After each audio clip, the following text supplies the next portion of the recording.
এই পৃথিবীতে আপন বলতে কেউ নাই, কেউ বলতে কেউ নেই। স্বার্থ ফুরিয়ে গেলে কেউ আপনাকে চিনবে না বা আপনার পাশেও কেউ থাকবে না। তবে কি জানেন তো, স্বামী স্ত্রী একে অপরের পরিপূরক। এই দুইটা মানুষের সম্পর্ক ভালো থাকলে একে অপরের পাশে তারাই রয়ে যায়। আত্মীয় বলেন, স্বজন বলেন, কেউই থাকে না। আসসালামু আলাইকুম এভরিওয়ান, কী অবস্থা সবার, কেমন আছেন? আলহামদুলিল্লাহ আমি ভালো আছি।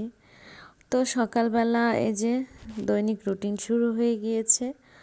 আজকে সকালবেলা শরীর অসুস্থতার কারণে নিজে নাস্তা বানাতে পারিনি। হাজব্যান্ড সকালে উঠে নাস্তা বানিয়ে নিয়েছে, পরে আমি সার্ভ করে দিলাম। এবং কিছু কাপড় ধুয়ে রেখেছিল গতকালকে। কিছুদিন যাবৎ আমার জ্বর ঠান্ডা লেগেই আছে। তো আমার শরীর অসুস্থতার কারণে অনেক কাজই সে আমাকে হেল্প করে। তো কাপড় চোপড়গুলো ধুয়ে রেখেছিল, আমি সেগুলো উঠে এনে ভাঁজ করে নিলাম।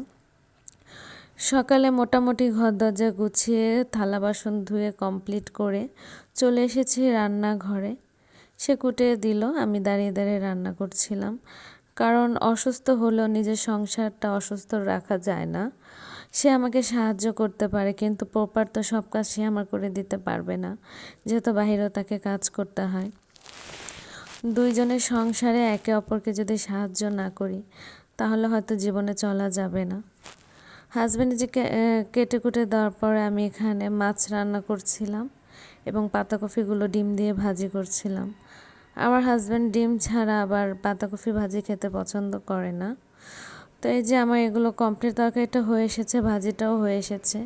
আমি ভাজিটা আসলে খুব বেশি ভাজা ভাজা করি না।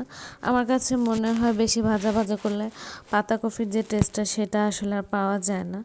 তো সেইখানে আমার তরকারি হচ্ছে, আরেক পাশে ভাজি হচ্ছে। ভাজি হয়ে গেল এবং গতকালের কিছু ভাজি ছিল অন্যান্য, সেগুলো গরম করলাম এবং গতকালের তরকারিগুলো গরম করে নিলাম।